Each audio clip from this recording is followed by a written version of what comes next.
welcome. Today I'm going to be talking about The Batman 2022. I'm going to just give my general thoughts, really, about the whole movie as a whole. Stuff I like, stuff I didn't like. This isn't. There's going to be like spoilers though, so if you care about this movie in any way, don't watch or be prepared for spoilers. But yeah, that'll be that. Let's see. Did I like the movie? I enjoyed it. This was not a good movie though. I mean, it wasn't the best. It wasn't the worst. If I was being generous, I would probably rate this movie like a 7. If I was not being generous, probably like a 6. It's teetering around that area. Cuz the writing and structurally it's like solid, but it's weird cuz it's just not it's pretty average in what it does. And this is a PG-13 movie too, so there's not a lot of like gory Batman stuff, which is weird because of it tries to make it seem very noir, crime thriller esque kind of movie, uh, which is okay. They did that in the beginning anyway. I want to talk about at least Robert Pattinson's Batman. It's honestly like not bad. It's probably the most saddest Batman we've had in any movie though. Uh, he's just constantly like very sad and somber, which I guess if for an adaptation point of view, Batman is like a sad person in general. So I guess that makes sense. It's just the his Bruce Wayne was also just very sad. He didn't need to be Bruce Wayne really in this movie at all. And like there's like one scene where he was being Bruce Wayne and he was just acting like his Batman. So they're like the same character. They're technically not supposed to be the same character. Whatever. I think Robert Pattinson's Batman is it's pretty okay. It's nothing groundbreaking. It's not like what's his face's name from the Joker? What's his name? Something Phoenix. I forget his name. I can't believe I forgot his name. Joker, the Joker movie. That guy. That was like pretty groundbreaking adaptationally. This is pretty. Robert Pattinson does an okay job. He's not horrible. People might have had conniptions about him being in this movie because of fucking Twilight, but that's not his fault. Robert Pattinson's actually a pretty good actor. He's not bad. That's just the whole character study of Batman though in this film. I mean, when we go over it, this film is not a superhero film, which I liked. I liked that aspect of this film. Everything is wasn't like the action and the like character drama wasn't like overblown, out of proportions compared to like other DC stuff or Marvel stuff. The our villain, you probably know the villain's pretty popular, Riddler. I have things to say about him too. Let's go over the structurally the film. It starts off pretty noir esque and pretty dark. Not campy dark, like maybe I forget the other trilogy. Not way before with what's his name? Tim Burton, not the Tim Burton movies. It's not that kind of campy. It's not really campy at all. It's pretty serious in what it's trying to do. Very very somber and not but like the illusion of darkness because this is a PG-13 movie, so it can't be that dark. So it's like the illusion of that. It's kind of strange. I liked it though. I liked it that it was reminiscent to the Dark Knight in the Nolan trilogies, if anything. Not a lot of like big technology, not a lot of bombastic fucking fight scenes. And the fight scenes that are there, by the way, they're not very good. Um, I think the main reason is because Batman is a bullet sponge in this movie. He's just tanking fucking bullets all the time. It's kind of ridiculous. There's no stakes for. I didn't feel any like. I didn't think Batman was gonna die at any point. Could they?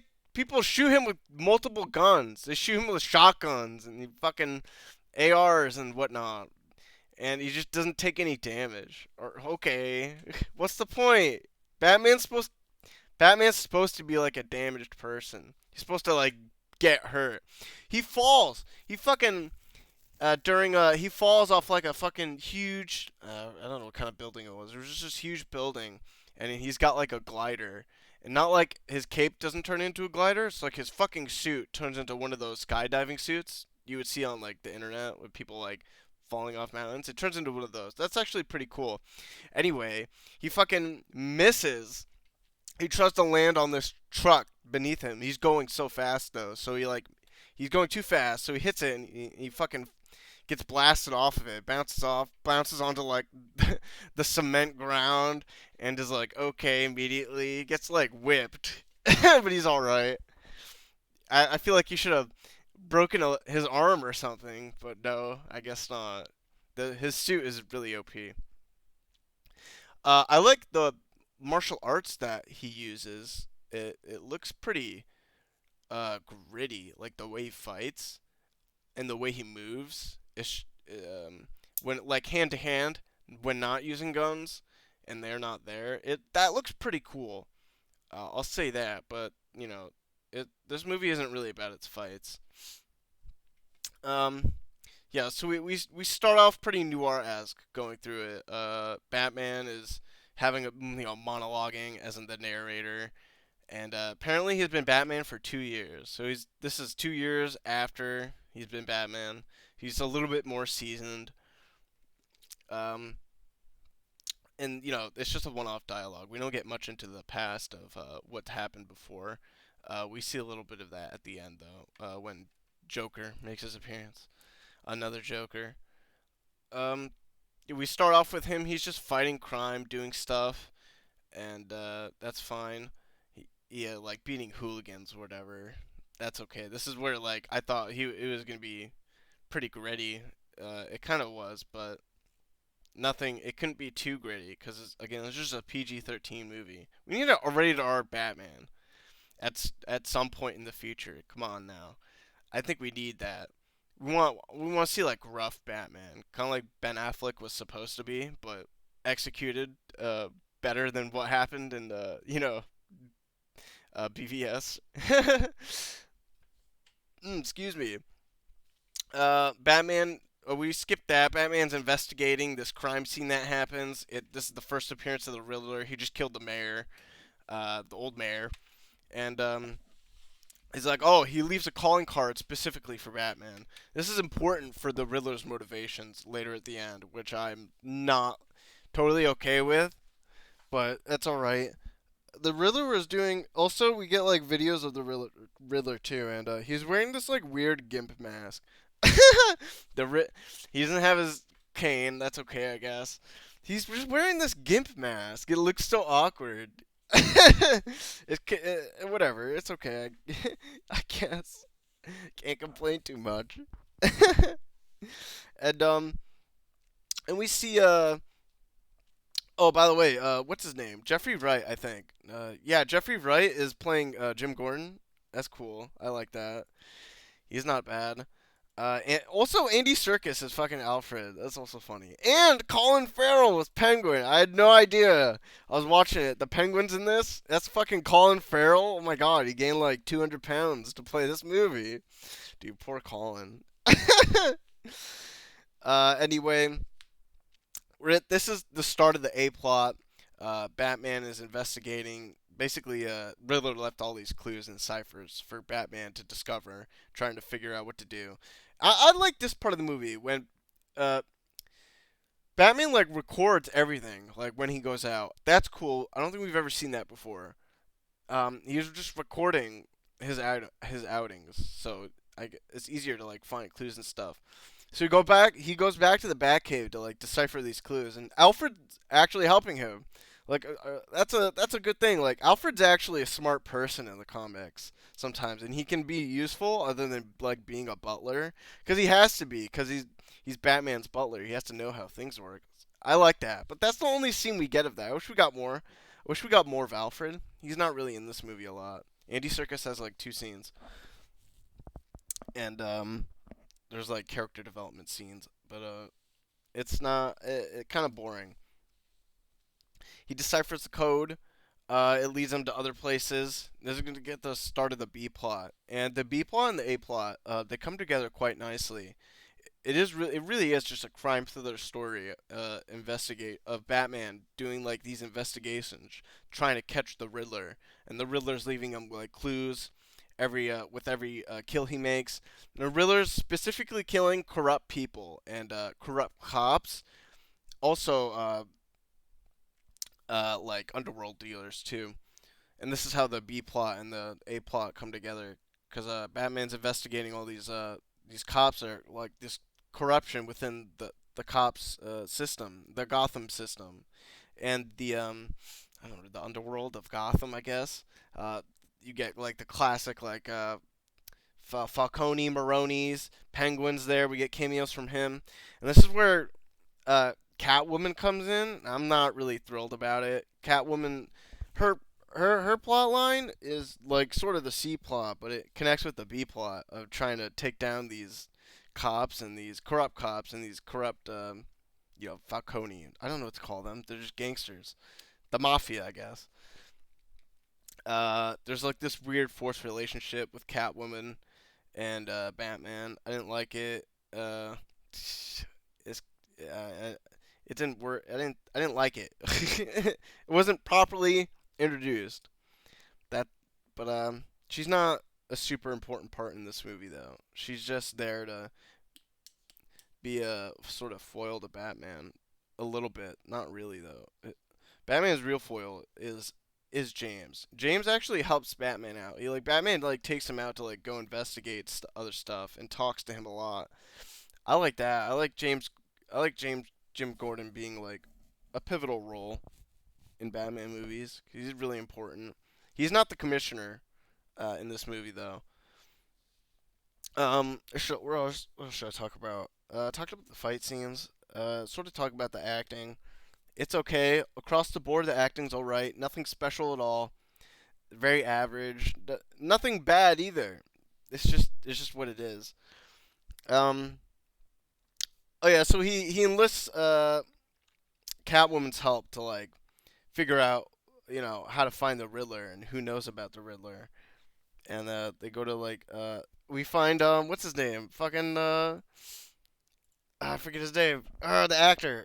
It's yeah, Peter Skarsgård. He's in the movie too. He's a cop. He's like a colonel cop or something. He's corrupt, and they find him, and he's actually conveniently one of the next people the Riddler wants to kill, cause he's and except he creates this whole thing. He creates this whole plan where he puts a bomb on him and sends him into for the funeral for the mayor that he killed. Bruce is there. This is the scene where like Bruce is like he just looks so sad and this broody. He's the same as himself as Batman, and it looks kind of suspicious. Like people, the Prince of Gotham is supposed to be a different person than the Prince of Bruce is supposed to be the mask, not Batman. They're kind of the same. That's that. Yeah, Peter Skarsgård. He gets captured by Riddler. He gets roped into this plan by the Riddler to basically, fucking, I create chaos. I guess this part of the plan for Riddler doesn't really make sense. He just shoves Peter Skarsgård. He puts a bomb on him, and he's like, "Yep, go over here." And you're just gonna blow him up. It's really a calling card to Batman, but Peter Skarsgård blows up with Batman trying to save him, and later the Riddler doesn't want Batman to die because the Riddler idolizes him. So what were you gonna do, Riddler? Because Batman was like right next to this bomb, and it was a big explosion. You're lucky that his bat suit is fucking indestructible. Otherwise, he would have killed him. He got knocked out for a few seconds, and then the cops they bring him in and they're like, "What the fuck happened, Batman? You just let this guy die. You're fuck you." And then he's got to escape. We have more tussles with like the Riddler and all these mafia people, and it's still like figuring out the B plot, figuring out how to find Riddler and why is he targeting all these corrupt cops? Why is he targeting these underworld dealers? It eventually leads to a really kind of boring chase scene with the Penguin. He's trying to capture the Penguin. He captures him. It's fine. He gets him. The Batmobile, by the way, is just like a sports car with sort of tricked out backside. It's pretty uh, unimpressive. I guess they wanted to go for a more modern look of things without going too ham on the, like the supernatural aspects of Batman's story. Which is okay. You can do that. The Nolan trilogy already had a good example of that, though. It was they had the tank car, and that was pretty cool. And they had the Joker, one of the best Jokers, as the main villain. He was clearly smart and devastating. Riddler was at the beginning, but let's just move through it. They capture Penguin. They're trying to look for the rat, or whatever. Penguin's like, I'm not the rat. It's a whole thing with Riddler's riddles. Batman figures out the next cipher. He goes to, and the person who is the rat is Falcone, basically. And there's the riddles in here are like, they're not like hard to figure out, I guess, but they all work together pretty good with the B plot to the A plot. Anyway, it's supposed to be like, I'll bring the rat to the light, show it to me, and then that's what happened. Batman catches Falcone. He gets evidence of their corruption on the cell phone of Selena Kyle's friend. That there's just a lot of investigations in this movie. Lots of like finding puzzle pieces to fit these other puzzle pieces, which I like that aspect of it. But it's not as good as something like Silence of the Lamb. Trying to find clues to catch the killer. Silence of the Lamb had great, amazing acting and pretty decent plot. This one's pretty decent too. Everything we've all seen before is why I can't like give this a, I don't know, an 8 or 9. It's all things we've seen before, and it could have been done better. That's how he does. The Riddler basically kills Falcone because he was there watching the whole time, and then he basically just turns himself in. And this was his plan.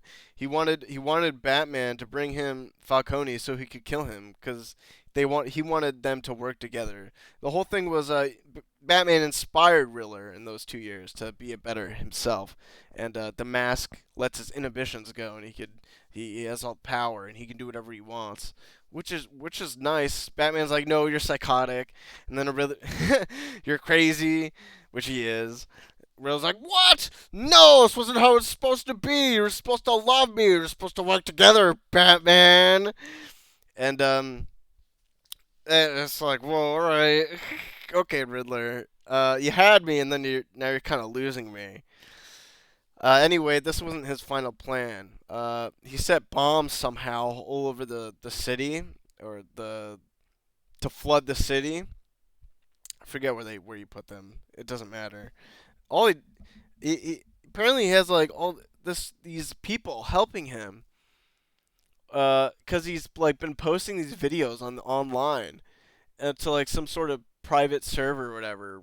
He's got like a bunch of followers giving him money, and then they just go to help him. Now, he's flooding the city, and all these followers are going to kill the new mayor. They shoot her. They don't kill her. Batman comes in. Batman doesn't stop the flooding. It's way too late for that. So there's like massive structural damage in Gotham. People are getting killed and getting injured. So Batman kind of failed there. He failed to stop Riddler. He took way too long just like investigating him and stuff. And this is a long movie too. It's like almost 3 hours. Um, that happens. Batman fights on top of this whatever. It doesn't matter. He fights them. He beats them. Catwoman. He saves him at one point, and then he saves Catwoman. Okay. Um, that fight's really boring too, because all these people have guns again, and you're just shooting Batman, you're shooting Robert Pattinson. Nothing happens. He doesn't get hurt, and that's that. That's basically the end of the movie. Batman, in essence, is like worried about if what he's doing is actually helping Gotham, because in the 2 years that he's been Batman, just more crime has risen throughout the city, and he doesn't feel like he's helping much people. But at the end, I guess it's his hope that he is helping people, because yeah, there's got to be hope because he's Batman. That's basically the whole plot of this movie. It's pretty long. 2.5 hours of that. It's a crime thriller. It's not a supervillain superhero movie.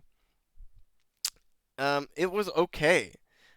Uh, I can't I can't say it was anything even closely resembling a refreshing story. Um, it had the illusion of grittiness to it because it had like the sad music playing all the time. That sad music you would hear in the trailer. But it wasn't actually. But I think that's gonna be it. That's just my initial thoughts about this movie. I think I'm gonna give it a 6.5. Really, I think it deserves a 6. I'm gonna leave it there. It could have been way better. I enjoyed the crime thriller aspect of Batman wanting to like catch the Riddler, and the I think the Riddler should have been more menacing.